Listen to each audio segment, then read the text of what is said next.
I have started photography mainly through literature, in a way that when I studied literature or when I read poems, I had images in my mind. And it was my own way of documenting in the way that to what I have read, I invented images. And I started to use a camera very early on in my life. So I always had a combination with writing and an image that was accompanying the writing. When I was traveling in India a lot, the poetry of the festivals or the poetry I found in the streets in form of remnants or in forms of religious ceremonies were like literature in a way, because they told a story or they carried me to places that were beyond what I actually saw. So sometimes that was enough, but then also, of course, I always was accompanied by big Indian writers like Tagore or people who wrote about India. So in a way, the literature or poetry is always a very strong part of how I see the world and how I use the images seeing the world. I have always used black and white films, analog photography, and in the earlier days I developed it in the darkroom myself. I started out mainly to do books that I handmade. I put the images together, or even I glued in, I got books made for me, and then I glued in an image and put handwritten a text to it or a poem to it. Then out of this became bigger books where I made books out of images, photography images, original photos, but I still did it myself and I stitched it together.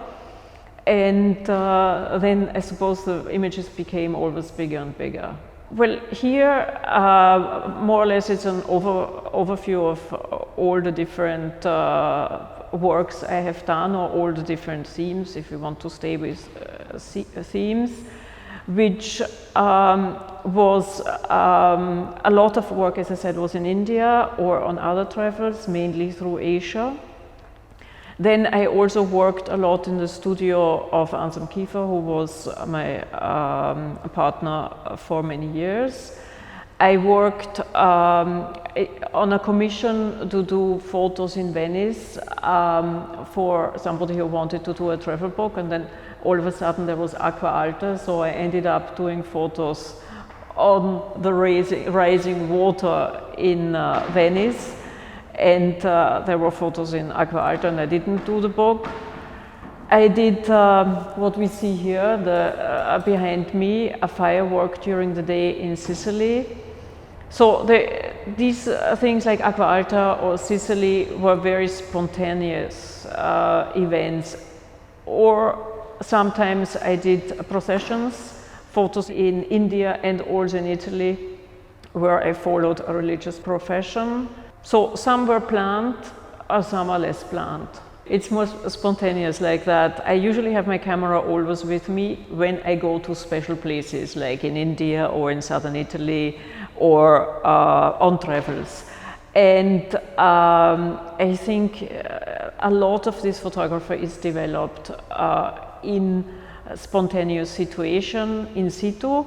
And then, for example, all the brick factories or all the ruins, I put it together in the darkroom and in the studio, what then I like to exhibit together.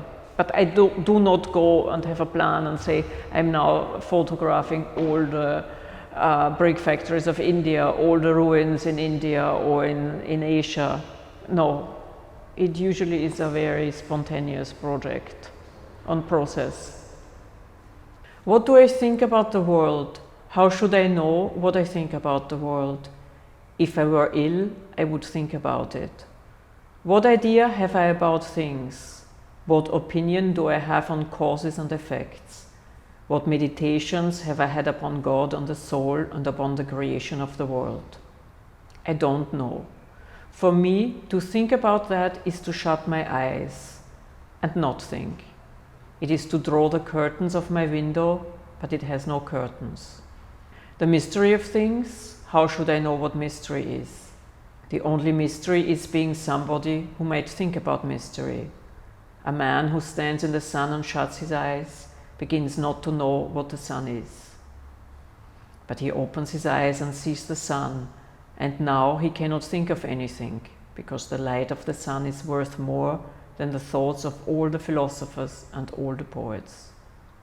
The light of the sun does not know what he is doing, and so does stray and is common and good. Fernando Pessoa, The Shepherd in Love.